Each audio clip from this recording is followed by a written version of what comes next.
એક છોકરાની વાત કરું હું. એ છોકરો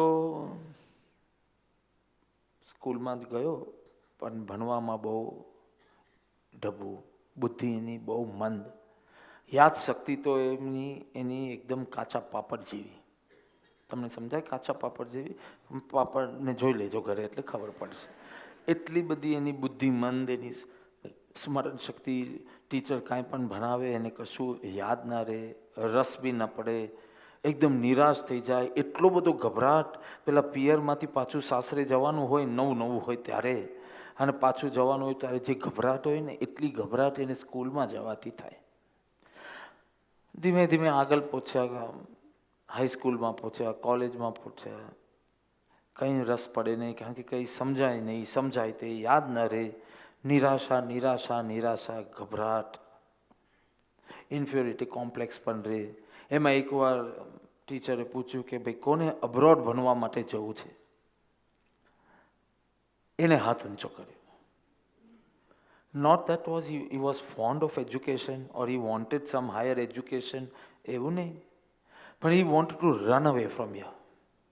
કારણ કે અહીંયા એક સરખું કોમ્પિટિશન થાય કે બધા પરિચિત હોય સ્કૂલમાં, કોલેજમાં, અને આ પરિચિત સાથે હંમેશા ફેલ થયા કરવું, પાછા પડવું, એના કરતાં અહીંયાથી કંઈક જુદી સ્થિતિમાં ભાગી જાઉં, એમ કરીને એને હાથ ઊંચો કર્યો. પછી વિલાયત ગયા. વિલાયત એટલે you understand which country? Out of your country. Abroad ગયા, ખૂબ ભણ્યા, બેરિસ્ટર જેટલું ભણ્યા, સારા લોયર, પાસ બી થયા. પાછા ઇન્ડિયા આવે છે, અને ઇન્ડિયા આવ્યા પછી એનો પહેલો કેસ લડવાનો છે. પ્રતિવાદી તરફથી હતા, ઓપોનન્ટ તરફથી હતા. હી had to fight the case. અને જ્યારે એમનો ચાન્સ આવ્યો બોલવા માટે, ત્યારે એના પગ ધ્રુજવા લાગ્યા, માથું ફરવા લાગ્યું. હા, યાદ કરો તમે 2005માં જે કલ્ચરલ કર્યું હતું, યાદ કરો. તે વખતે આમ સ્ટેજ પર ચડવું, અત્યારના જે ફટાફટ ચડી જાઓ છો, પણ તે વખતે ચડતા કેવા પગ ધ્રુજતા હતા, બોલવાનું હોય ત્યારે કેવું હાથ ધ્રુજતો તો તમને યાદ આવે છે? એવી રીતે એનું પગ ધ્રુજવા લાગ્યા, માથું ફરવા લાગ્યું, જીભ ઉપડે જ નહીં, બધું ભૂલી ગયા શું કરવાનું છે. બહુ સરસ તૈયારી કરી હતી, પણ બ્લેન્ક. સામેવાળા હસવા લાગ્યા, લોકો હસવા લાગ્યા, જજ ખુદ હસવા લાગ્યો, અને એટલી એને શરમ લાગી કે કોર્ટમાંથી ભાગીને બહાર ચાલ્યા ગયા, અને એના ક્લાયન્ટને પૈસા પાછા આપી દીધા. એટલો સેટબેક લાગ્યો આ ફેલિયરના કારણે કે પછી બીજો કેસ લઈ જ નહીં શક્યા, અને ભાગી ગયા રાજકોટ. કેટલાકને હજી એવું લાગતું હશે કે આ અમારી જ વાત કરી રહ્યા છે, આવું જ અમારું સ્કૂલિંગ ગયું હતું, આવું જ અમારી કોલેજ લાઈફ ગઈ હતી. અને કેટલાકને ખ્યાલ આવી ગયો છે કે હું કોની વાત કરું છું. પણ હજી એમના મોહનદાસ કરમચંદ જ રાખજો, કારણ કે કાલ સુધીમાં એ મહાત્મા ગાંધી બની જશે. મારું એટલા માટે આ કહેવું છે કે મેં આ મોહનદાસનો ફોટો તમને બતાવ્યો કે આવી શક્તિ હતી. યાદશક્તિ સારી નહીં, સમજણ શક્તિ સારી નહીં, ઇન્ફિયોરિટી કોમ્પ્લેક્સ, એક જ ફેલિયર મળે તો હી વુડ લૂઝ હોપ. અને આ બધું સાંભળીને આપણે લાગે ઓહ, ગાંધી તો એકદમ આપણા જેવા છે. હા, આપણા જેવા નથી લાગતા એવું? આપણે પણ આવું નથી થતું કે સત્સંગમાંથી ઉઠીને કહીએ કે બહુ સારું હતું, ને જો ભૂલે ચૂકે કોઈ પૂછ્યું કે કંઈ કહો ને, તો તમને યાદ ન રહે. અને જરાક તમારા કરતાં કોઈક સારું કરે તો તમને તરત કોમ્પ્લેક્સ આવે. ઈર્ષા ન થાય તો કોમ્પ્લેક્સ આવી જાય, ઇન્વર્ટેડ ઈગો અગેન. કેટલા ગાંધી તમારા જેવા છે, કેવી આત્મીયતા થઈ જાય, કેવા સગા લાગે, કેવા માનવીય લાગે. એક જ માટીના જાણે બે બન્યા હોય એવું લાગે. પરંતુ જ્યારે આ કથા આગળ ચાલશે અને કાલ સવારથી જે અસાધારણ ગુણો નીકળશે થોટ લીડરશિપના કારણે, પછી આખા દેશના લીડર કેવી રીતે બન્યા, અને કઈ રીતે જેમ એમને આઝાદી માટે લડ્યા, અને આપણે પણ એ જ કર્મ બર્મ બી છોડો, મોહ સામે જે લડાઈ માંડી છે, એમાં શું શું જોઈએ, કેમ જોઈએ, કેવી રીતે કરવું, એની વાત આપણે જોશું. તો એક ગાંધીનું જ્યારે ભવિષ્યનું જીવન જોઈએ ત્યારે આપણે થાય કે આપણે ગાંધી કરતાં કેટલા જુદા છીએ, કેટલા સરખા લાગતા હતા ગાંધી. પંચ પાપમાંથી એક પણ પાપ કરવાનું એમને બાકી રાખ્યું નથી. હું તો ત્યાં સુધી કહી શકું કે કેટલાક પાપ આપણે કલ્પનાના લેવલ પર કર્યા ના હોય એવા એમને પાપો પણ કર્યા છે. રાધર જે ચીજ માટે ગાંધીજીનું સ્મરણ થાય છે, સત્ય, એની પહેલાં અહિંસા, નોન વાયલન્સ, અહિંસા, સત્ય, બ્રહ્મચર્ય ઇત્યાદિ, અપરિગ્રહ ઇત્યાદિ, આ બધા ચીજ માટે આપણે ગાંધીજીના કેટલાય દ્રષ્ટાંતો આપી શકીએ. એ બધા જ પાપ ગાંધીએ કર્યા છે. અને સાવ સાધારણ માનવી, નો ડિવાઇન, પેલા આપણે કહીએ ને પારણામાંથી જ ગુનો દેખાય એવા કોઈ ગુનો એમનામાં હતા નહીં. તો આટલો ગુણિયલ એ આત્મા કઈ રીતે બન્યો એ જરા કથા આપણે ફેરવવી છે. એક અમેરિકન મિશનરીએ બાપુને પૂછ્યું, બાપુ તમારા જીવનનો કોઈ ક્રાંતિકારી પ્રસંગ કહો ને. Revolutionary is a wonderful word. It changes your direction. કોઈક પ્રસંગ એવો બને જીવનમાં, પણ જો થોટ રાઈટ નીકળો ને તો એ તમારા જીવનની દિશા બદલી શકે એટલું તાકાતવાળો એ પ્રસંગ બની છે, લેજેન્ડરી. તો રેવોલ્યુશનરી કોઈ પ્રસંગ તમારા જીવન બન્યો હોય ત્યારે બાપુએ આ પ્રસંગ કીધો. આ પ્રસંગ તમે સૌ જાણો છો એટલે હું શોર્ટમાં કહીને એ વખતે ગાંધીના ચિત્તમાં શું બન્યું એ મારે કહેવું છે. બાપુ ત્યાંથી આવ્યા, ઇંગ્લેન્ડથી આવ્યા બેરિસ્ટર બનીને. મુંબઈમાં જે બધા ફજેતી થઈ એના પછી કોન્ફિડન્સ એકદમ લો થઈ ગયો. અને હવે જેને ક્લાયન્ટને પાછા પૈસા આપ્યા હોય અને એ વાત બધે ફરી હોય તો નવો તો કોણ એને કંઈક કેસ આપે, કોને હારવા માટે કેસ એમને આપવો હોય. 1-2 વર્ષ મુંબઈમાં રહ્યા, કંઈ જામ્યું નહીં. રાજકોટ ગયા, ત્યાં પણ કંઈ જામ્યું નહીં. એમાં સાઉથ આફ્રિકા જવાની એમને તક મળી એટલે ત્યાં ગયા. અને લગભગ એમનું ત્યાંનું જે કામ હતું એ પણ લગભગ પૂરું થયું હતું. હવે થોડા ટાઈમમાં કોઈ વાર ઇન્ડિયા ભેગા થવાનું વાત વિચાર એમને આવતા, ત્યારે એમના જીવનમાં એક પ્રસંગ બન્યો. તો એ બાપુ ડર્બનથી પ્રિટોરિયા જઈ રહ્યા હતા ટ્રેનમાં. ફર્સ્ટ ક્લાસની ટિકિટ લીધેલી, તમે જાણો છો. અને ટ્રેનમાં બેઠા. જૂન મહિનો એટલે ગરમી કે ઠંડી? ઠંડી. સધર્ન હેમિસ્ફિયરમાં છે સાઉથ આફ્રિકા.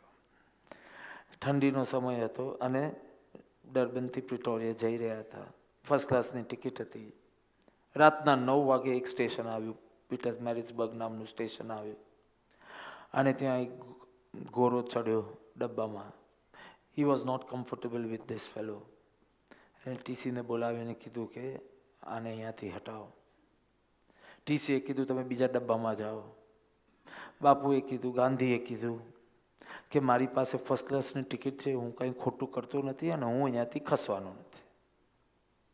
સ્વાભાવિક છે, ભાદરવા મહિનાના જે જન્મેલા હોય જિદ્દી તો હોય જ. બાપુની ભાદરવા વદ બારસ, આની ભાદરવા સુદ બારસ.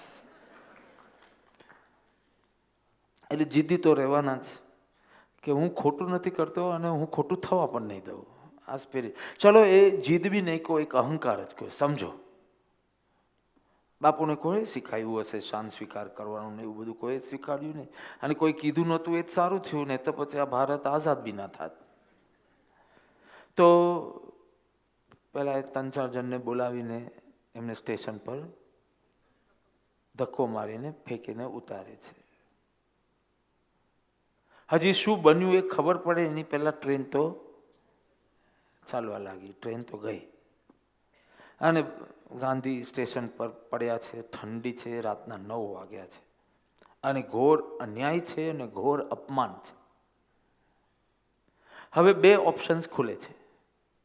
કાં તો હવે જલ્દી ઇન્ડિયા ભેગા થઈ જવું, કારણ કે આ દેશમાં રહેવા જેવું નથી, રેસિઝમ વગેરે અહીંયા કાંઈ મજા નથી, પાછા ઇન્ડિયા ભેગા થઈ જવું. અને કાં તો આ રંગ દ્વેષની સામે ફાઇટ આપવી. ફાઇટ ઓર ફ્લાઇટ, 2 જ ઓપ્શન જિંદગીમાં, 2 જ ઓપ્શન હોય છે ને, ફાઇટ ઓર ફ્લાઇટ. શરૂઆતમાં બાપુને બહુ નબળા વિચારો આવ્યા, બિકોઝ એ અપમાન સહન જ ન કરી શકે. જો આપણું બી કોઈ અપમાન થશે, સ્લાઇડ અહીંયા હવે બીજી વાર શિબિરમાં નથી આવવાનું, બીજી વાર સત્સંગમાં નથી આવવાનું.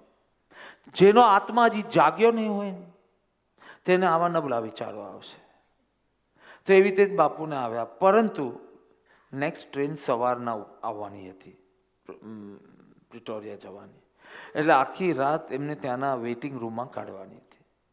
હું જઈ આવ્યો છું ત્યાંના વેઇટિંગ રૂમમાં, મેં પ્રાર્થના પણ કરી છે એ વેઇટિંગ રૂમમાં કે તમને જે અહીંયા પ્રાપ્ત થયું, અપમાન તો અમારું અનેક વાર થયું છે, પણ અમારા જીવનમાં કોઈક રેવોલ્યુશનરી ચેન્જ આવ્યો નથી. અમે થોડું રડી કાઢ્યું કે કાં તો થોડું ઝઘડી કાઢ્યું અને અમે ભૂલી પણ ગયા. પણ તમારી સાથે આ અપમાનનો પ્રસંગ બન્યો અને એનાથી તમારી જિંદગી બદલાય અને આખી ભારતની હિસ્ટ્રી બદલાય અને આખા જગતને એક એવો સંદેશ મળ્યો કે જે એ લોકોએ એની પહેલાં સાંભળ્યો હશે, મહાવીર પાસે સાંભળ્યો હશે, પણ જોયો નહોતો કે અહિંસાથી ચમત્કાર થઈ શકે. આવું સાંભળ્યું હશે. અને પછી 1-2 કલાક તો એટલા નબળા વિચાર આવ્યા કે દ્વેષ ભાવમાં પણ ગયા, ભાગી જવાના ભાવમાં પણ ગયા. પછી નક્કી કર્યું કે ના, મારે મારી શક્તિનો સદુપયોગ કરી અને આ કોઝ માટે લડવું છે. ભલે અહંકાર ઘવાયો એટલે આવ્યો, પણ આ પ્રસંગ દ્વારા એમના જીવનમાં એક ગોલ આવ્યો. See what important thing happened કે એના લાઈફમાં તો શું મારે નામર્દની જેમ આ સહન કરવું કે આ માટે મારે કંઈક કરવું. વારંવાર મોહના હુમલામાં આપણે હારી જઈએ છીએ ત્યારે આપણે કાં તો થોડું રડી લઈએ છીએ, કાં તો સોરીને મિચ્છામી દુક્કડમ કહી દઈએ છીએ, કાં તો એકાદ ક્ષમાપનાનો પાઠ કરી દઈએ છીએ અને પાછા ચાલુ. આપણે ફાવી ગયું છે આવું, ખોટું કરવું, ક્ષમાપનાનો પાઠ કરવો, ખોટું કરવું, ક્ષમા. એક વાર જરા નક્કી કરો, શું આમ જ જીવવું છે?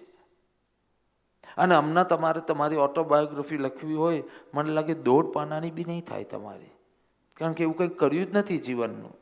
અને બાપુના જીવનમાં આ વેઇટિંગ રૂમમાં એમને શું પ્રાપ્ત થયું તો કે જીવનથી. એ વેઇટિંગ રૂમમાં ગાંધીનું પિક્ચર છે હજી, અને ત્યાં અમે ગયા ત્યારે there were so many blacks sitting there. અને હું ગયો, હું તો કંઈ એ લોકોની ભાષા જાણું નહીં, તો બી એ લોકો આ બધું આવું બધું ડ્રેસિંગ જોઈને કે પ્લીઝ પ્રે ફોર અસ. અને બી પ્રેડ ફોર ધેમ.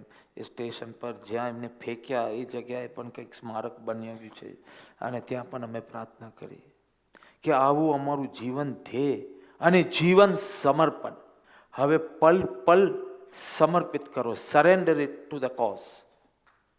જીવન ધ્યેય તરફ એમાં કાચા પડે. અને હવે એ સવાર પડી, ટ્રેન તો મળી, ટ્રેન ચાલી કે નહીં ચાલી, ગાંધી તો ચાલ્યો. ગાંધી પ્રિટોરિયા જઈને એને એના ફ્રેન્ડ્સને વાત કરી કે આવું કંઈ બન્યું, તો કે આ તો બહુ ખોટું કહેવાય અને આપણે આના માટે કંઈ કરવું જોઈએ. તો કે એક સભા ભરાય, પહેલાં અવેરનેસ તો લાવીએ પછી નક્કી કરીએ શું કરવું છે. સભા ભરાય, બધા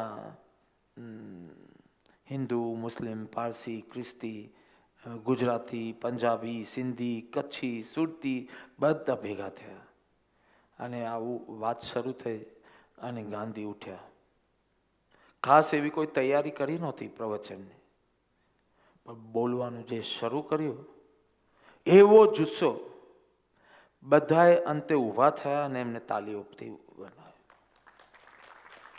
આ એ જ ગાંધી છે જે પેલા લો કોર્ટની અંદર પૂરી તૈયારી સાથે ગયા હતા અને શું થવા લાગ્યું હતું? તમારી ભાષામાં શું કહેવાય? હા, શુગર લો થઈ ગયું, પ્રેશર હાઈ થઈ ગયું, કે જે બી તમારી ભાષામાં હોય. હા, જેમ ભગવદ્ ગીતામાં અર્જુનનું થયેલું તેમ પહેલા અધ્યાયમાં જ. બેન I have to explain that. હું કહું કે આમાં એમનું શુગર લો થઈ ગયેલું, પણ સારું થયું કોઈ લીંબુ પાણી બનાવીને ના આપ્યું તો કૃષ્ણનો બોધ ગયો અને પાછો જાગ. એ જ અર્જુન, એ જ જ્ઞાન, એ જ ગાંડીવ, એ જ રથ, એ જ ક્ષેત્ર. પણ આખી ભગવદ્ ગીતાથી જ્ઞાનની દિશા બદલાય અને શક્તિનો સદુપયોગ. તમે લડવું એ ભગવદ્ ગીતાનો ધ્યેય નહોતો. ભગવદ્ ગીતાનો ધ્યેય તો મોહ રહિત જ્ઞાન કરવું અને પછી જે કર્તવ્ય હોય તે કરવું. આ રીતે તમે ભગવદ્ ગીતાને લેજો. તો જેવું શું ફરક પડ્યો ગાંધીમાં, એ ગાંધી તૈયારી સાથે, આ ગાંધી તૈયારી વિના, એ ગાંધી જે બોલી શક્યા નહીં, આ ગાંધી કે જે એવું બોલ્યા કે બધા ઊભા થઈને તાલી પાડવા લાગ્યા કે we have got our leader. શું હતું? ગાંધીના હૃદયમાં ધ્યેય ઇમ્પ્લાન્ટ થયો, એટલે જીભમાં જુસ્સો આવ્યો. તમે સમજ્યા? સ્કૂલમાં હું બહુ સારો હતો ભણવામાં. પ્રેઝ માટે નથી કહેતો, હકીકત છે એટલે કહું છું. લગભગ ફર્સ્ટ, કોક વખત સેકન્ડ આવ્યો હોય તો એક વખત એવું બન્યું હતું, બાકી ફર્સ્ટ આવું ભણવામાં સારું. રિપોર્ટ કાર્ડ બી સારો આવે. દર વખતે મારી મમ્મી she would wait for my parents day ને એમાં, કારણ કે મારું નામ બોલે એ ઊભી જ થઈ જાય સીધી. ફર્સ્ટનું આવે એટલી ગર્વ સાથે. આવો એક માહોલ હતો તે વખત 10th સ્ટેન્ડર્ડ સુધી. બધું સારું લખાવ, વેરી ઇન્ટેલિજન્ટ બોય, બધું આવે, but very shy, should develop qualities of leadership. લીડરશિપની ક્વોલિટીઝ નથી. 5 જણ જો ભેગા થાય તો બોલી નહીં શકો, અને બાકી એકલા હોય તો એવું બોલી શકો કે તમને તાલી પાડવી પડે. જો 5-7 જણ ભેગા થઈ ગયા તો બોલી ના શકાય. તો કે શું ડેવલપ ક્વોલિટીઝ ઓફ લીડરશિપ. એકલો રહ્યા કરે, એકલો શાંત બેઠો હોય, પણ આવી રીતે સ્પોર્ટ્સમાં કંઈ પાર્ટિસિપેટ કરે, કોઈ કોમ્પિટિશન્સમાં પાર્ટિસિપેટ ન કરે. ઇટ વોઝ અ બહુ વિચિત્ર મારો ફેઝ હતો 7th સ્ટેન્ડર્ડથી 10th સ્ટેન્ડર્ડનો. કારણ કે સ્કૂલમાં I remember many times I use to go in to a trans.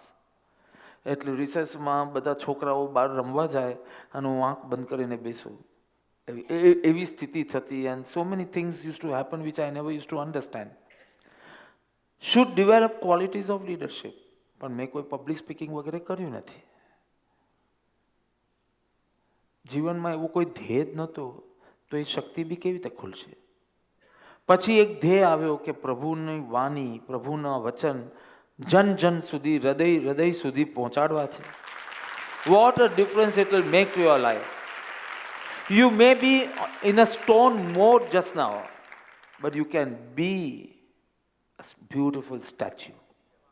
જો શક્તિ જાગ્રત. અત્યારના સ્ટોન મોડમાં છો. મોતી તમારું જ્ઞાન આચ્છાદિત છે, સ્ટોનના મોડમાં છો, caterpillar મોડમાં છો, but you have the potential to be a butterfly. Self belief is what you lack. તમે એક બાજુ જુઓ ઇન્ડિયાને, જુઓ 1947માં ઇન્ડિપેન્ડન્સ મળ્યું ઇત્યાદિ. બીજી બાજુ જાપાનને તમે જુઓ, કે તમારી ભાષામાં જાપાન કહો કે જાપાન કહો, શું પણ તમે જ્યાંથી આવ્યા છો ત્યાં જાપાન કહેવાતું હશે ઘાટકો પર. તો 1945માં fully devastated. Second world war વખતે ખલાસ થઈ ગયું. It bounced back. Why? Because the Japanese had 2 things: not to blame others and self-belief. If I prosper, the country will prosper. And એ રીતે how it bounced back due to self-belief. Whether the world believes in you is not important. Do you believe in yourself? ભગવાને તારા ઉપર વિશ્વાસ રાખીને કીધું કે તું મારા જેવો જ છે, તું શુદ્ધાત્મા છે અને તું બની શકે એવું છે. એટલે જ તને સત્સંગ કરાવું છું, કારણ કે તું કરી શકે એમ છે, તું થઈ શકે એમ છે. ભલે અત્યારના તારું મોડ પર્યાય અવસ્થા સ્ટોનની છે, પણ તારામાંથી બ્યુટિફુલ સ્ટેચ્યુ નીકળી શકે એમ છે. થોડી એક માર્બલ ફ્લોરિંગ ને ફરિયાદ જાગી માર્બલ ફ્લોરિંગને, કે હું પણ મકરાનાથી આવ્યો. મકરાને તમે સમજો છો, ત્યાંથી માર્બલ આવે. હું પણ ત્યાંથી આવ્યો છું. અને આ મૂર્તિ જે છે ને અંદર પ્રતિષ્ઠિત, એ પણ મકરાનાથી આવ્યું છે. બંને પથ્થર આવ્યા હતા, તો પણ એને કેમ બધા પૂજે છે ને મારા ઉપર કેમ પગ મૂકે છે? એના પગ બધા પૂજે છે અને મારા ઉપર પગ કેમ મૂકે છે? અમે બંને આરસ છે, માર્બલ છે, અને બંને એક જ જગ્યાથી આવ્યા છે, તો આવું કેમ? ત્યારે પછી કોકે સમજાવ્યું કે જ્યારે લાઈફે એના બધા બ્લોઝ આવ્યા ને, ત્યારે તે એક રૂકાવટ કરી અને એને એક્સેપ્ટ કર્યા. એટલે એની અંદરથી એક સુંદર સ્ટેચ્યુ નીકળ્યું અને તું જેવો છે તેવો પથ્થર જ રહ્યો. I do understand. ગાંધીને આ બ્લો આવ્યો, આપને આવ્યો હોત તો આપણે 4-5 લોકોને કહેતે, થોડી નિંદા કરતે, બ્રિટિશ જે બી વ્હાઇટ્સ ત્યાં હોય એની થોડી નિંદા કરતે અને પછી આપણે કામ ભેગા થઈ જતે. પણ આ આત્મા જાગ્યો. 24 વર્ષનો હતો ગાંધી ત્યારે, 24 years, અને સાવ બિન અનુભવી, બિલકુલ કોઈ અનુભવ નહીં આ માર્ગનો, આ ક્ષેત્રનો કોઈ અનુભવ નહીં, પણ એક જીવન ધ્યેય એનામાં હતો. તે ધીમે ધીમે ધીમે પોતે તો ચાલ્યા અને કરોડોને ચલાવ્યા. જો તમે 2 વ્યક્તિ ઉપર તમારું રાજ કરી શકતા ને, 2 જણને તમે કહો કે આમ કર, વાય મોમ, 2 જણ તમારું માનવા તૈયાર નહીં થાય. 2, આને તો કંઈ કહેવાય નહીં, પણ 2 નથી માની શકતા. અને આ વ્યક્તિ બોલે અને 40 કરોડ લોકો તરત ને તરત એ અમલમાં મૂકે. પણ આવો હતો નહીં આ મોહનદાસ કરમચંદ, આવો હતો નહીં. અને આવું થયું ત્યારે જ રવિન્દ્રનાથ ટાગોરે એમને મહાત્માનું બિરુદ આપ્યું, મહાત્મા ગાંધી. એ કઈ રીતે થયું એ આપણે કાલ સવારથી વિચારશું. એની પહેલા જીવનનો ધ્યેય આ પ્રસંગે એમને પ્રાપ્ત થયો. એટલે આવા અપમાનના પ્રસંગમાં મારું કહેવું એટલું જ છે કે આવા અપમાનના પ્રસંગમાંથી તમે તમારા જીવનનો ધ્યેય શોધજો. લડવા નહીં લાગતા અને રડવા પણ નહીં લાગતા, રિએક્ટ નહીં કરવા લાગતા, પણ તમારા જીવનનો આટલી નાની નાની ચીજમાં, આટલા પ્રસંગમાં હું જો ડિસ્ટર્બ થઈ જાઉં તો મેં મનુષ્ય ભવમાં આવીને કર્યું શું? If you squeeze a lemon, what will come out? જો આ તો કિચનમાં જતી નથી તો બી એને આવડે છે, છોકરીને કિચનમાં જતા નથી તો B, if you squeeze an orange, what will come out? તો જે છે તે જ બહાર નીકળે ને. તો આવા પ્રસંગે તું આવું રિએક્શન કરે છે, એ ખબર પડે કે તારી અંદર બિલીફ્સ હજી કેવી છે, તારો ધ્યેય કેટલો નીચો છે. Just to be appreciated is your ધ્યેય. એટલે when you are not appreciated you start crying. લેમનમાંથી લેમન જ્યુસ નીકળે અને તારામાંથી દુઃખ નીકળ્યું. It is so easy to provoke a dog. અહીંયા તો તમે કૂતરાઓ જોયા હશે, ઝૂમાં કે કશે જોયા હશે. અમારે ત્યાં તો આવું બધું ટિકિટ બિકિટ લીધા વિના રસ્તામાં જ જોવા મળે, ગાય, ભેંસ, ઊંટ વગેરે. તો it is so easy to provoke a dog. તમે થોડો સામે અવાજ કરો, ડોગ કહો કે વાંદરો કહો કે તરત જ એ રિએક્ટ. પણ તું પણ એવો જ નથી. જરા કંઈક પ્રસંગ બને ને ઇન્ટરનલ રિએક્શન, બહાર તો બોલતો નથી, અહીંયા તો બોલી શકે નહીં, કારણ કે આ તો સ્પિરિચ્યુઅલ સભા છે, એટલે અહીંયા તો તું કરશે. હું ઇન્ટરનલ રિએક્શનની વાત. Then what are you? તમે બોલો, હું નહીં બોલું. આવું ખરાબ ખરાબ હું નહીં બોલું. Dog so easy to provoke, so predictable. એને આમ કહીશ ને એટલે દુઃખિત થશે, અને એના વખાણ કરીશ ને તો ખુશ ખુશ થઈને થનથનાટ, શું છે પેલું, મોર બની. બસ એની પ્રશંસા કરવાની તો નાચ નીકળે, અને જરાક પ્રશંસા નહીં કરવાની તો આંસુ નીકળે. Very very predictable. તો ખબર પડે કે તમારું ગોલ જ બહુ નીચું છે, ઉચ્ચ. હવે પ્રસંગો તો બનશે, પણ પ્રસંગોમાંથી તમે ઉચ્ચ ધ્યેય ઊભું કરજો. તો પછી મારે મારા મોહને જીતવો છે, એને બદલવું નથી, એને કંઈ કહેવું નથી, પણ મારી જાતને યુટર્ન. એટલે મેં પુનરુક્તિના ભોગે પણ પેલું દ્રષ્ટાંત કીધું કે હવે મને એટલું ખબર છે કે મને જગતનું શું છે ને એના મનમાં શું છે ને એના મનમાં શું છે ખબર નથી, પણ મારું મન કેવું હોવું જોઈએ એ મને ખબર છે, ને હવે હું એ મહેનત કરીશ. કરેક્ટ? તો ગાંધીને રાતના 9 વાગે પીટર્સબર્ગ સ્ટેશન પર જીવન ધ્યેય મળ્યો. એમ કહો તો હિન્દની આઝાદીનું પહેલું પ્રકરણ એ વેઇટિંગ રૂમમાં લખાયું. એક વ્યક્તિનો વિચાર બદલ્યો, થોટ લીડરશિપ આવ્યો છે. એ એક વિચાર બદલ્યો, દિશા બદલાઈ એના જ્ઞાનની, એના વીર્યની, ભલે એમનું ક્ષેત્ર, અને એની યાત્રા શરૂ થઈ. સાવ સાધારણ માણસ અસાધારણ લેક્ચર કઈ રીતે આપી શક્યો વિધિન સમ ડેઝ? પબ્લિક સ્પીકિંગ કરે, વ્યાખ્યાન શૈલી ડેવલપ કરે, અને પછી ધીમે ધીમે ધીમે પ્રોગ્રેસ થાય. પણ વિધિન 5-7 ડેઝ આ સભામાં આવી ફાયરી સ્પીચ આપી શક્યો. એ શું બન્યું? તો કે ધ્યેય જ એવી ચીજ છે કે જે તમને સાધારણમાંથી અસાધારણ બનાવશે. ધ્યેય બીજું કાંઈ નહીં તો તમારું જીવન ધ્યેય નક્કી કરજો. ગાંધીને જીવન ધ્યેય તો મળી ગયો, પણ હી હેઝ નોટ, જીવન ધ્યેય મળ્યો, આંખ ખુલી, હૃદયમાં સંકલ્પ જાગ્યો, પણ હજી મેથડ એમની પાસે નથી, માર્ગ હજી એમની પાસે નથી, પાથ એમની પાસે નથી, સાધન એમની પાસે નથી. સમજ્યા? આ પ્રસંગે શું આપ્યું એને? જીવન ધ્યેય, પેલું સ્ટેશનવાળા પ્રસંગમાં. પણ હજી માર્ગ એમની પાસે નથી, how to attain that goal. એના માટે હજી એન્ક્વાયરી ચાલે છે. એમાં અનેક ઓપ્શન છે. કાં તો એક લશ્કર તૈયાર કરવાનું, ઇન્ડિયન્સ, એશિયન્સ બધા ભેગા થઈ અને આ વ્હાઇટ્સની સામે આપણે રિવોલ્ટ કરવાનું. એક ઉપાય એ છે કે હિંસા, એક ઉપાય હિંસાનો છે, લશ્કર બનાવીને. બીજું છે કપટ, કાવતરું, કોઈ બી રીતે વી ચીટ ધેમ અને આપણે આપણા જે રાઇટ્સ લેવાના હોય એ લઈએ. ત્રીજું છે બેગ, રિક્વેસ્ટ, બેગ, કાલાવાલા કરું અને કરું. જુદી જુદી મેથડ છે. જો હવે કઈ મેથડ અપનાવી? ગાંધીજીના મનમાં એટલું ક્લિયર હતું કે જો એ સાધ્ય ઇષ્ટ હોય તો સાધન પણ ઇષ્ટ હોવું જોઈએ. જો સાધન સાધ્ય શુદ્ધ હોય તો સાધન પણ શુદ્ધ હોવું જોઈએ. હિંસાથી આ ઇન્ડિપેન્ડન્સ મને નહીં જોઈએ, કારણ કે that will not result in freedom, in fact it will result in bondage. આટલું ક્લિયર હતું, પણ હજી માર્ગ મળ્યો નહોતો. બીજો એક પ્રસંગ બન્યો, સાઉથ આફ્રિકામાં જ બન્યો, અને ગાંધીને એનું બ્રહ્માસ્ત્ર મળી ગયું. જનરલ સ્મટ્સ બાપુની 70th બર્થડે ઉપર બધાએ કંઈક અભિનંદન ગ્રંથ છપાતો હતો ને બધાએ કંઈક લખવાનું હતું.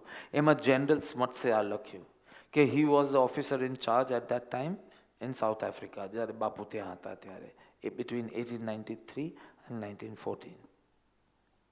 અને એને એવો કોઈ કાયદો પસાર કર્યો અગેન્સ્ટ ધ એશિયન્સ માટે, તો આપણે ઇન્ડિયન્સ લઈએ, એના અગેન્સ્ટ કોઈ એવો કાયદો પાસ કર્યો. અને બાપુને હવે આ કાયદો ખોટો છે, અન્યાય છે, અને આની સામે પ્રતિકાર કરવાનો છે. તો શું કરવું અને કેવી રીતે કરવું એ પ્રશ્ન તરત જ ઊભો થયો within months of this incident. એટલે હજી તો ધ્યેય છે અને હવે he has to be clear how he wants to go ahead. How, what he got it on that station, but how એમને આ પ્રસંગમાં મળ્યો. અને નક્કી કર્યું કે આપણે અહિંસાથી, નોન વાયોલન્સથી પ્રતિકાર બી કરવું છે. અને એન્ડ હી કેમ with that word Satyagraha. Satyagraha was his new weapon, શસ્ત્ર. જનરલ સ્મથ સેઝ કે વી વર રેડી, કે અમે આ કાયદો પાસ કરીએ છીએ એટલે આ લોકો તરફથી કંઈક રિવોલ્ટ તો થશે, થોડું રાયટ્સ બી થશે, and we were well equipped. આર્મીને બોલાવી દીધેલી, વેપન્સ હતા, બધું જ તૈયાર હતું. પણ એમ કે આ ગાંધીએ તો કોઈ નવી રીત જ સ્ટાર્ટ કરી, સત્યાગ્રહ. આગ્રહ સત્ય, આગ્રહ સત્યનો અને રસ્તો અહિંસાનો. એટલે એમ કે અમે તો તૈયાર હતા, બધા ગન્સની સાથે, લોકો આર્મી બધું તૈયાર હતા. So we were well equipped, we were prepared, we were ready. પણ he came up with this new method, satyagraha, જેમાં કોઈ હથિયાર લેવાના નહીં, કાયદો તોડવાનો. ખાલી તોડવાનો નહીં, બીજા 20,000ને પણ તોડાવવાનો. અને છતાં બી કાયદો તોડે, અને જ્યારે પેલું જનરલ સ્મટ સામે આવે તો એની સામે સ્માઇલ કરવાનું ને ગુડ મોર્નિંગ કહેવાનું. કે we did know how to respond to this. કે હવે આપણે દુશ્મન છે તો નસકોરા ફૂલેલા હોવા જોઈએ, એને બદલે સ્માઇલ. આજે સવારનો મેં એક જણને કીધું કે બાપા તમારું મુખ્ય પ્રયોજન શું અહીંયા આવવાનું? મેં કીધું મારું મુખ્ય, જો આવું મને પૂછે, મારો પસીના નીકળે આવે ઠંડી. તમારું તો મને ખબર છે કંઈક બ્લૂમિંગ ઇન ડિવોશન જેવું. હા, I don't know how you do with this title and this, but you will Bloom. But તમારું પ્રયોજન શું? મેં કીધું આજકાલ છે ને કોઈ સ્માઇલ કરતું નથી, બધા ટાઈપ કરે છે સ્માઇલ. ફેસીસ બનાવે, હવે એક જણાએ મને મોકલું ત્યારે ખબર પડ્યું કે હવે they forgotten how to smile, they type smile. અને કોઈ કે મને લોલ લોલ લખ્યું, લાફ આઉટ લાઉડ એવું કાંઈક. તો મને કેવી રીતે ખબર પડે આ લાફ આઉટ લાઉડ? લોલ લખ્યું ને મેં કીધું નાવ કમોન, આ તો ગંધર્વાદ કરતા કંઈક ડિફિકલ્ટ ભાષા છે. તો મેં કીધું તમે જે ખાલી સ્માઇલ હવે ટાઈપ કરો ને એને બદલે ખરેખર તમને તમારા મુખ પર સ્માઇલ લાવવા માટે you will realize it's not a difficult thing, it's because you have not started and because you don't want to start. હવે તમને ફાવી ગયું દુઃખી દુઃખી, તમને કેટરપિલરની જિંદગી ફાવી ગઈ છે, તમને બટરફ્લાય બનવું જ નથી. એટલે તમારી પાસે એક જ બહાનું છે, it is very difficult, it is not a cup of tea. હા તો કોઈક મહાભાગ્ય તમારા જેવા માટે આ માર્ગ છે.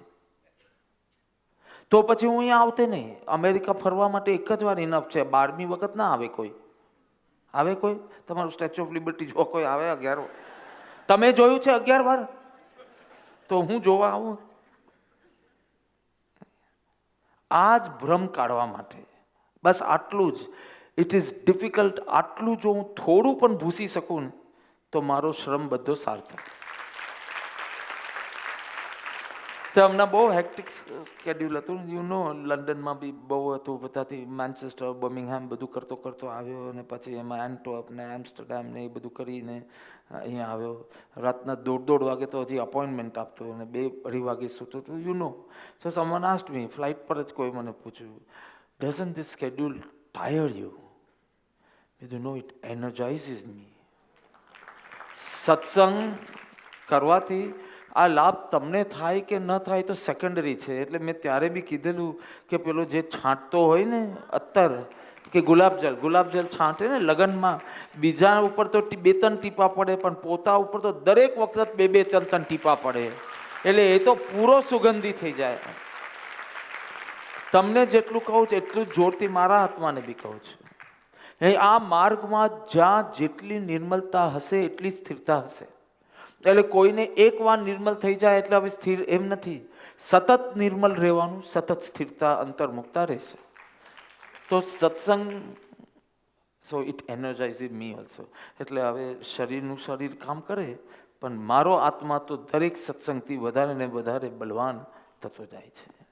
And slowly, I was talking to her in the morning. મેં તો actually spiritual સભા તેને કહેવાય. તમને ખરાબ ન લાગે તો કહું, હા, આ બધા એક્સને ખરાબ નહીં લાગે ને કોઈને? લાગે તો દેટ ઇઝ માય પર્પસ. એટલે મેં તો હસતા હસતા કીધું કે સાચી સ્પિરિચ્યુઅલ સભા આ સભા કહેવાય. આધ્યાત્મિક સત્સંગ જ કરીએ છીએ, પણ સાચી સભા ત્યારે કહેવાય when everybody sees each other as spirit. એટલે જેમાં કોઈ વીઆઈપી માટે સ્પેશિયલ જગ્યા ન હોય, એ જ સભાને હું આધ્યાત્મિક સભા કહીશ. Because when we enter we are just aspirants now. હવે બધા ટેક્સ કાઢી નાખો હોય. આઈ કેન અન્ડરસ્ટેન્ડ, તમારો વ્યવહાર બી અન્ડરસ્ટેન્ડ, મને કંઈ વાંધો બી નથી, હું સ્વીકારી બી લઉં.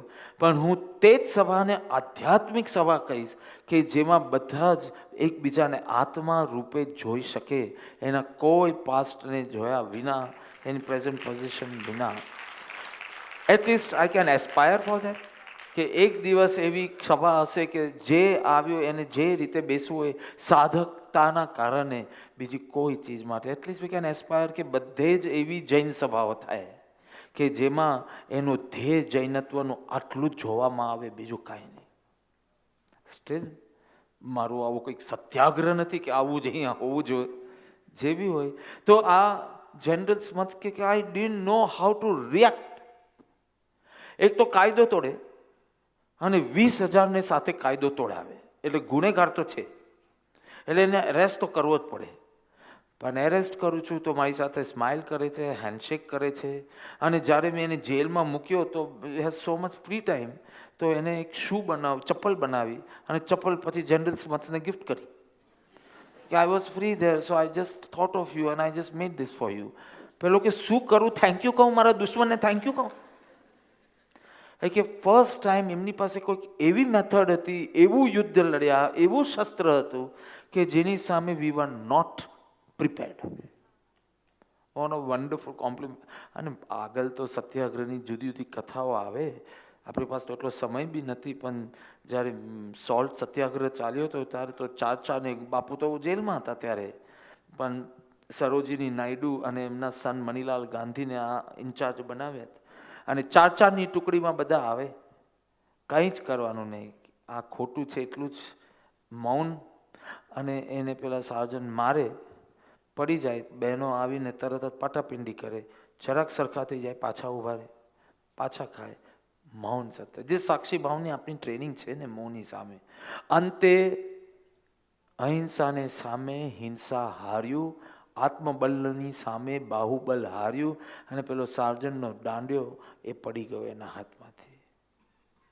સત્યનો એવો આગ્રહ, પણ મેથડ અહિંસાની.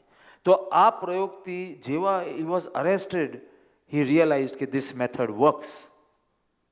અરેસ્ટ થયા તેમાં કે બસ મારું કામ એ જ હતું કે 20,000 ને અંદર ભરવા જેટલી જેલમાં જગ્યા જ નથી. એક દિવસમાં 20,000 કેવી રીતે ખાવાનું બનાવે, કેવી રીતે રાખે, એટલે જલ્દી એ લોકોને મુક્ત કરવા જ પડે.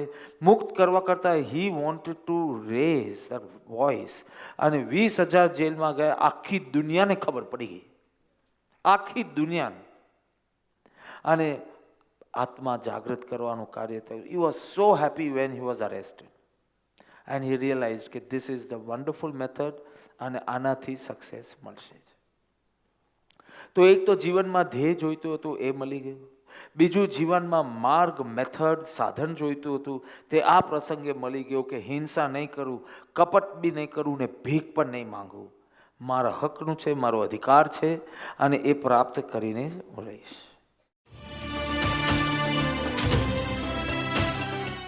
ધ્યેય આવી ગયું, માર્ગ આવી ગયો, પણ આવું મોટું કાર્ય કરવા માટે you need a good field, a good circle, એવા બીજા અસાધારણ જેનો જીવન ધ્યેય સિમિલર હોય અને જેના ધ્યેય પ્રત્યે સમર્પણ હોય, એવા અસાધારણ લોકો ભેગા થાય તો આ કાર્ય કરી શકાય.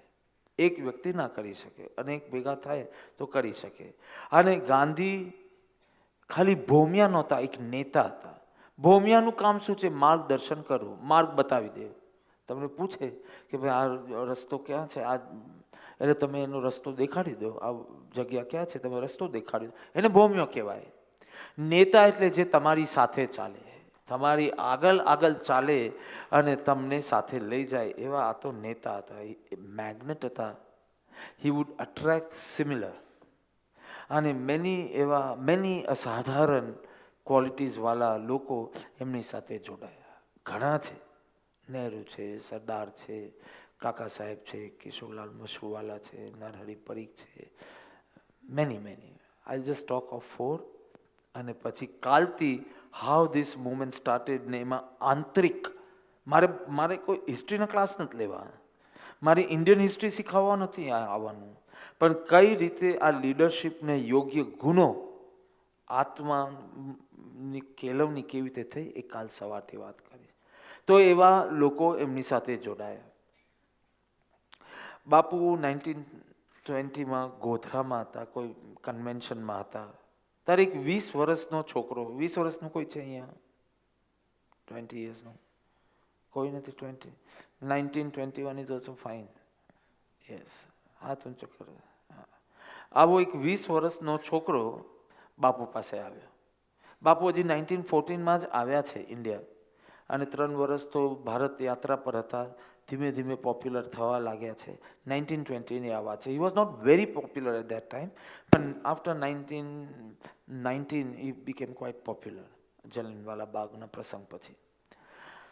બાપુ પાસે આવીને કહે છે, બાપુ મારે તમારા સેક્રેટરી બનવું છે, કારણ કે હવે તમારું કામ વધતું જાય છે અને તમારે ઉચ્ચ કામમાં ધ્યાન આપવા માટે આ બધું કાર્ય હું કરવા તૈયાર છું. બાપુ કે મારે પરીક્ષા લેવી પડશે, કોઈ બી એક ભાષણ તે ગુજરાતીનું ઇંગ્લિશમાં ટ્રાન્સલેટ કર્યું હોય તો મને આપ. એને આપ્યું, લખીને આપ્યું. બાપુએ ચેક કર્યું, 15 મિનિટની મુલાકાત કરી બાપુએ લાંબી અપોઇન્ટમેન્ટ એટલે યુઝલેસ અપોઇન્ટમેન્ટ. 15, તમે સાંભળી લો હા બધા,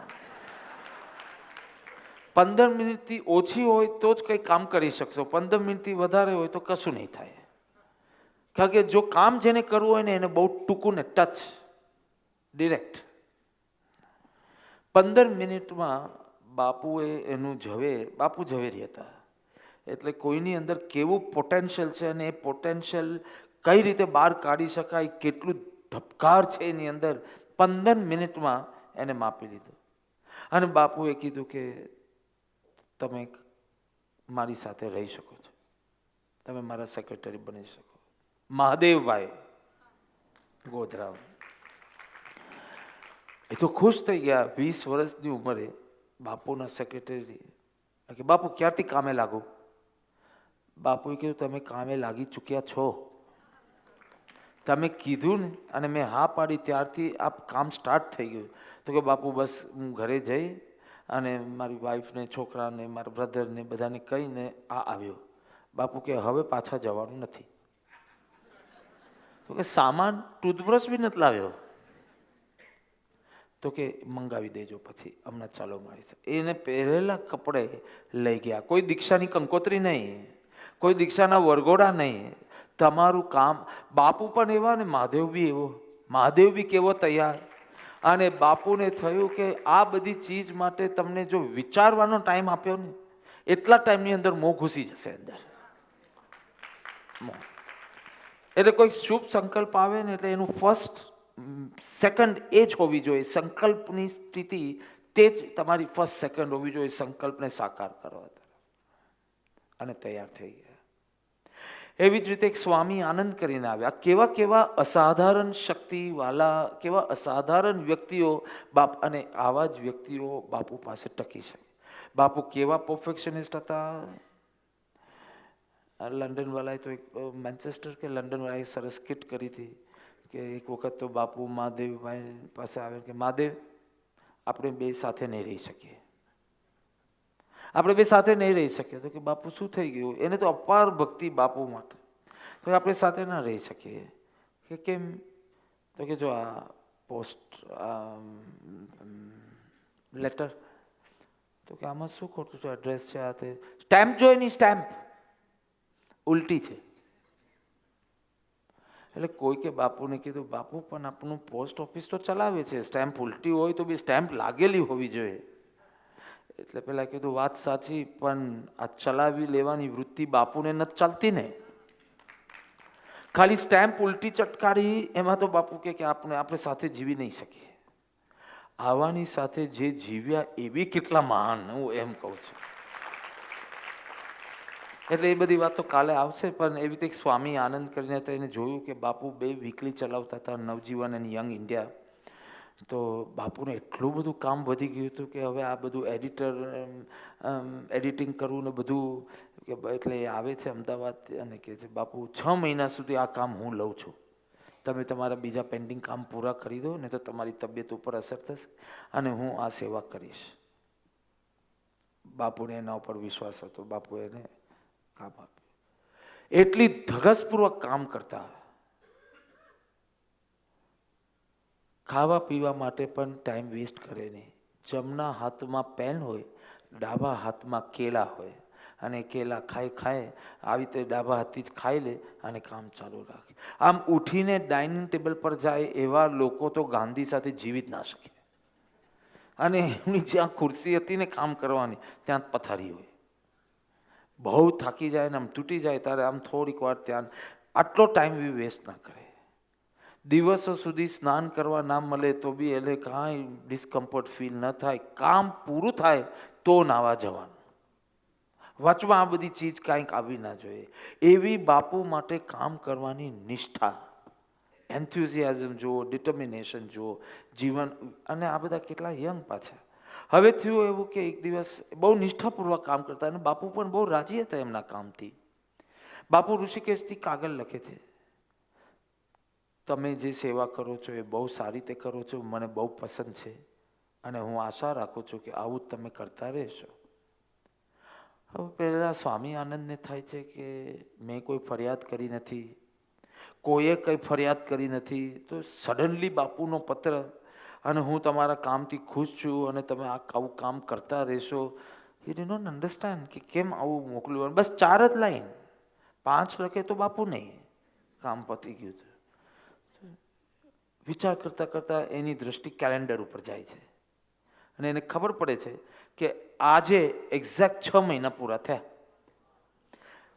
એ જ્યારે આવ્યા ત્યારે એને શું કીધું કે બાપુ હું 6 મહિના સુધી તમારું કામ લઈ લઈશ.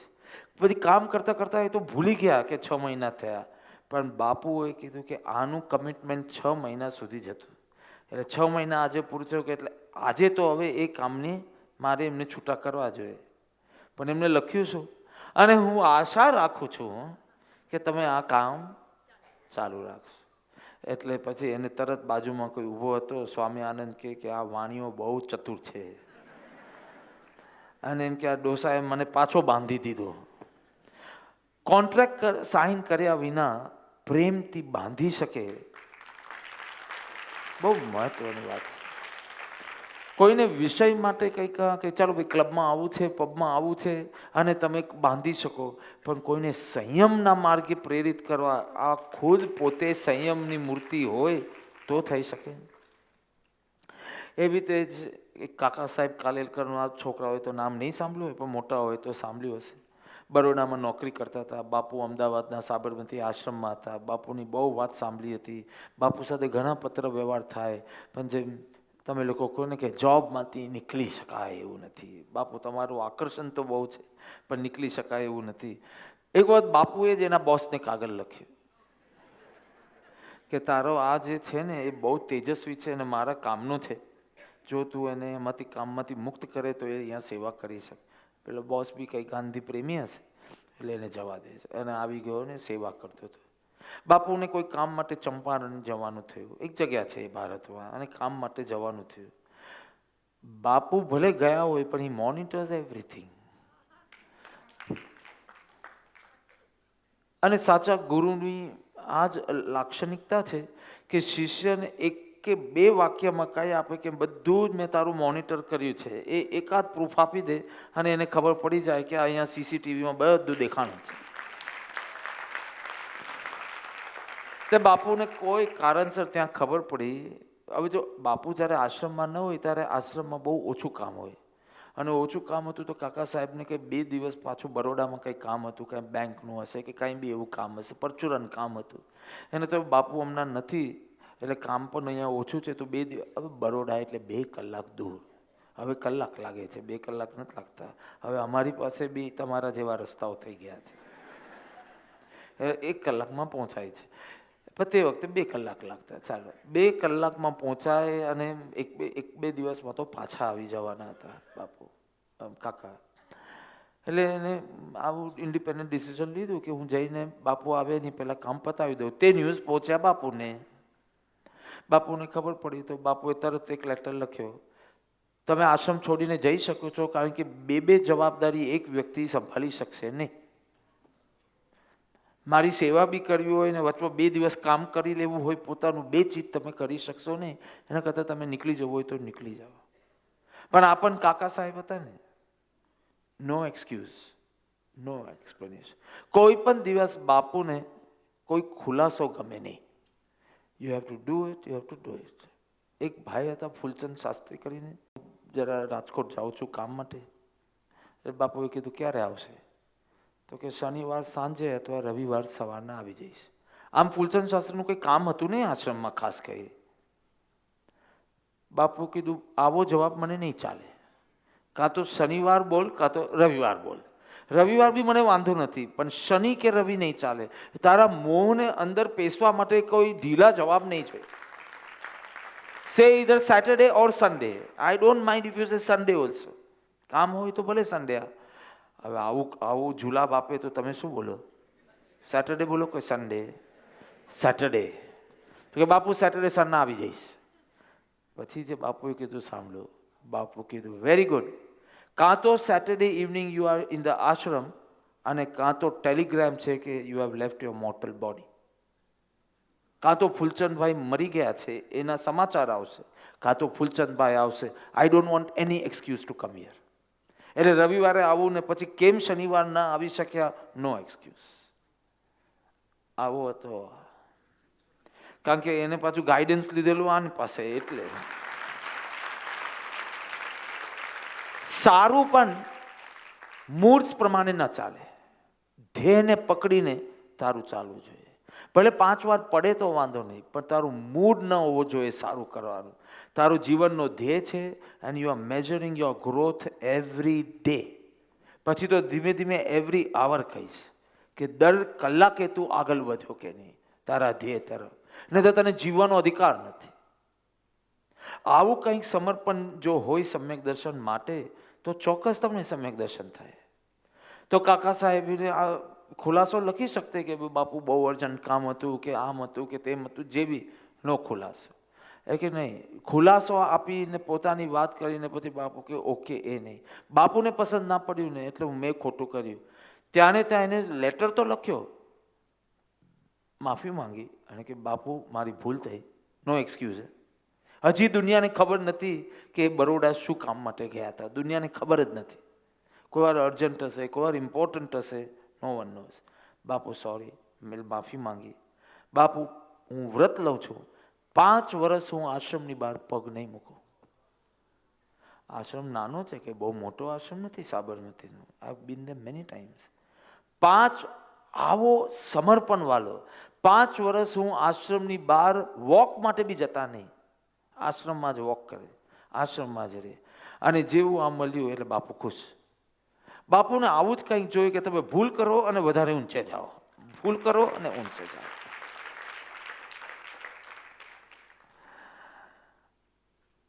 સરદાર પટેલ અમારા બાજુમાં, ધરમપુરની બાજુમાં બારડોલી ગામના, એ પણ બેરિસ્ટર થઈને આવ્યા હતા. અને બેરિસ્ટર સૂટ બૂટ પહેરીને બેસે, ક્લબમાં સાંજના જાય, સિગાર્સ ફૂંકવાની અને પાના રમવાના અને દુનિયાભરની કૂથલી નિંદા કરવાની. એમને સાંભળેલું આવું કંઈ બાપુ બાપુ જેવો છે, આવી રીતે બધા એને મહાત્મા કહે છે, બાપુ બાપુ કહે છે, અને ધોતિયું પહેરીને એને ફ્રીડમ અને પાછું અહિંસક રીતે કરવું છે અને પાછું સત્યાગ્રહથી કરવું. અને એટલી મસ્કરી કરી. ત્યાં એક દિવસ એમને ખબર પડ્યું કે બાપુનું લેક્ચર ગોઠવાયું છે ક્લબમાં અને બાપુ કંઈ ભાષણ આપવાના. તો પાછળ ખુરશી પર આરામથી બેઠા, સિગાર ફૂંકતા ફૂંકતા બરાબર નિંદા અને હસાહસી કરતા કે જોઈએ આ ડોસાને શું વાત કરવી છે. પટેલ કહે છે, સરદાર કહે છે કે જેમ જેમ બાપુએ એમનું પ્રવચન આગળ કર્યું, એમનો આત્મવિશ્વાસ, એમનું ધ્યેયની સ્પષ્ટતા, clarity of thought, purity of heart અને surrendering his whole life, his thoughts, actions, everything નું સમર્પણ ટુ હિઝ ધ્યેય. આ જોઈને એમને સિગાર બુઝવી અને કે બાપુ આજથી તમારા શિષ્ય થઈને હું જીવવા તૈયાર છું. અને પછી લખ્યું કે આખી દુનિયા મને અંધ અનુયાયી પણ કહે ને. જ્યારે આપણામાં બહુ પેશન વધે ને ત્યારે આજુબાજુવાળાને ગમશે નહીં કે આ લોકો તો શું ગાંડાની જેમ ભાગા ભાગ કરે. એટલે એવું જ લોકો પટેલ માટે કહેતા હતા ત્યારે કે આ તો ગાંડો છે ને એની પાછળ પાછા બીજા કેટલા યુવાની આવા બેરિસ્ટર છે એને સૂટ બૂટ છોડીને ધોતિયામાં આવી જાય છે. તો કે મને અંધ અનુયાયી કે તો પણ મને બિલકુલ વાંધો નથી, કારણ કે આઈ હેવ દેટ કન્વિક્શન કે આના જેવું જીવન સમર્પણ મારે કરવું છે અને આગળ વધવું છે. તો જઈએ આપણે ગાંધી પાસે. ગાંધીના જીવનમાં એવું કોઈ રૂપ નહોતું, એવું કોઈ વક્તૃત્વ બી, એવી કોઈ ઓરેટરશિપ બી નહીં, એવું રૂપ નહીં, એવી કોઈ ટેલેન્ટ નહીં, પણ એક ઉચ્ચ ધ્યેય અને ધ્યેય પ્રત્યેનું સમર્પણ. અને સમર્પણ માટે કાંઈ પણ કરવાની તૈયારી, કાંઈ પણ દાવ પર લગાવવાની તૈયારી. અનંતકાળના આ સંસ્કારોને પણ બાજુને હટાવીને ધાર્યું કરવાની એક તૈયારી આ બાપુમાં હતી. આપણે ગઈકાલે જોયું ધ્યેય મળ્યો, આપણે જોયું પાથ મળ્યો, માર્ગ મળ્યો, આપણે જોયું એવા અનુયાયી મળ્યા, એવા અસાધારણ વ્યક્તિઓ મળ્યા જાણે ચંદ્ર અને એની આજુબાજુ આખું તારામંડળ તૈયાર થયું. હવે વારો છે એક્શન પ્લાનનો. હવે શું કરું? બાપુ કે હવે ક્યાંથી કેવી રીતે શરૂ કરું? એમના જીવનમાં એક પ્રસંગ બને છે. બાપુને આ રાજકીય આ પોલિટિકલ કારણથી જ જેલમાં જવાનું છે. અને ત્યાં ઘણા લોકો જેલમાં હતા, ઘણા ભારતીય જેલમાં હતા. અને એ જેલમાં એક વખત એમની સેવામાં જે વ્યક્તિ હતો, જે કેદી હતો, એ એમના માટે નહાવા માટે, સ્નાન કરવા માટે ગરમ પાણી તૈયાર કરતો દરરોજ. એટલે બાપુને કીધું કે બાપુ, ગરમ પાણી તૈયાર છે, આપ સ્નાન માટે આવો. બાપુ એમના સેલમાંથી નીકળ્યા અને ગરમ પાણી જ્યાં હતું ત્યાં સ્નાન કરવા માટે જાય છે. બાપુનું મન બહુ શાંત રહેતું હતું. જો અંતરની શાંતતા તમારી ઉપયોગની શાર્પનેસમાંથી ખબર પડે, જે વારંવાર હું ચૂકી ગઈ ને ભૂલી ગઈ, ધીસ શોઝ તમે શાંત નથી. તમે હસી શકો કારણ કે શરીરનો ધર્મ છે, પણ તમારું મન શાંત નથી, કારણ કે શાંત મન હોય તો ઉપયોગ એકદમ સતેજ હોય, શાંતતા હોય તો ચૂકાય નહીં. અને બાપુનું ચિત્ત એટલું શાંત નિર્મલ રહેતું કે જ્યારે સ્નાન કરવા માટે જાય છે તો પણ આખો દિવસ વિચાર નથી હોતો. જ્યારે જરૂર પડે ત્યારે જ પોતાને થિંકિંગ મોડમાં લઈ જાય. જરૂર ન હોય તો સેન્સિંગ મોડ પર રહે. સેન્સિંગ મોડમાં રિલેક્સેશન છે, થિંકિંગ મોડમાં તો પછી પ્લાનિંગ વગેરે માટે થિંકિંગ મોડમાં જવું પડે. હવે સ્નાન કરવા જવા માટે થિંકિંગ મોડની શું જરૂર છે? એટલે સ્વિચ ઓફ કરીને સેન્સિંગ મોડ પર મૂકી દે. એટલે 5 ઇન્દ્રિય આગળ આ હોય અને જે હોય તે બધું પકડાય.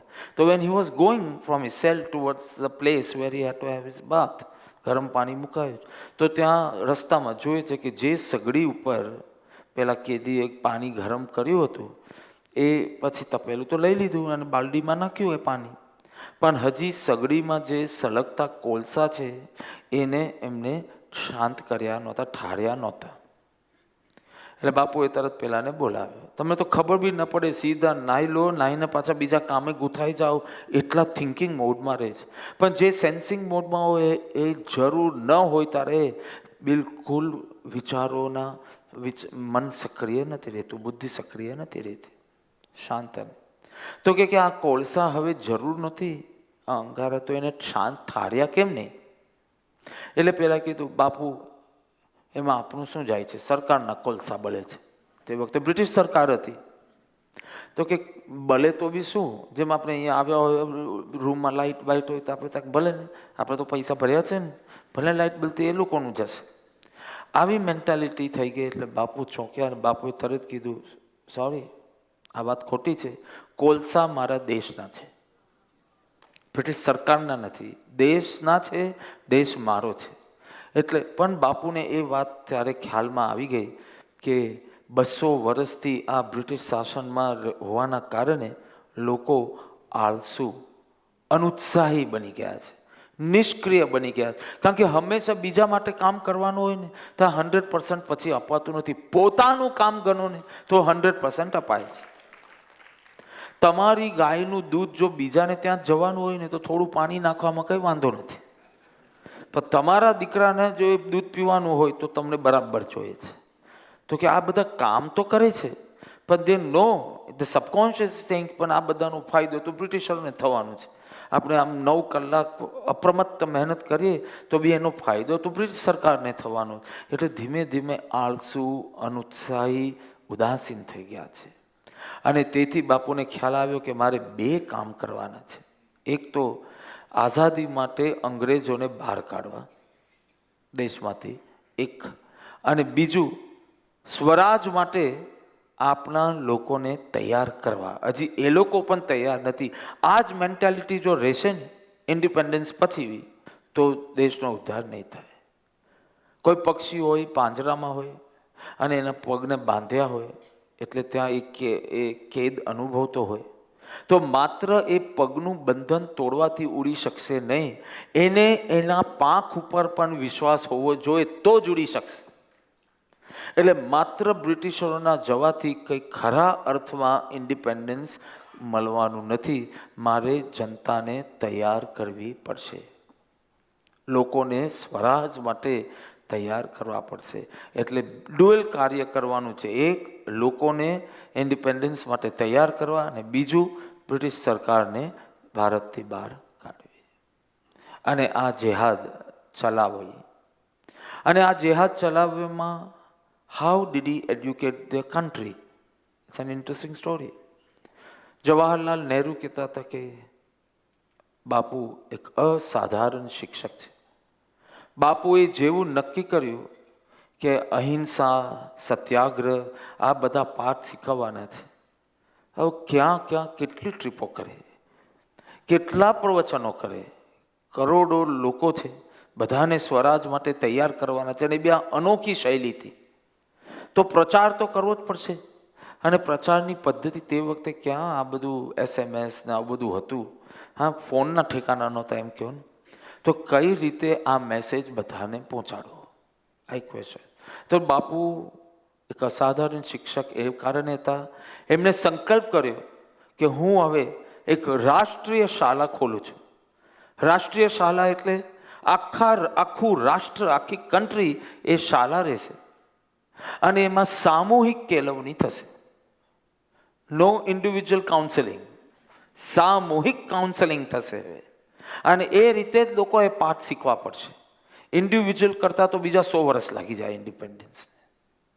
હવે ગાંધી બન્યા શિક્ષક, દેશ બન્યો શાળા, સામૂહિક કેળવણી અને જીવનના પાઠ શીખવવાના હતા.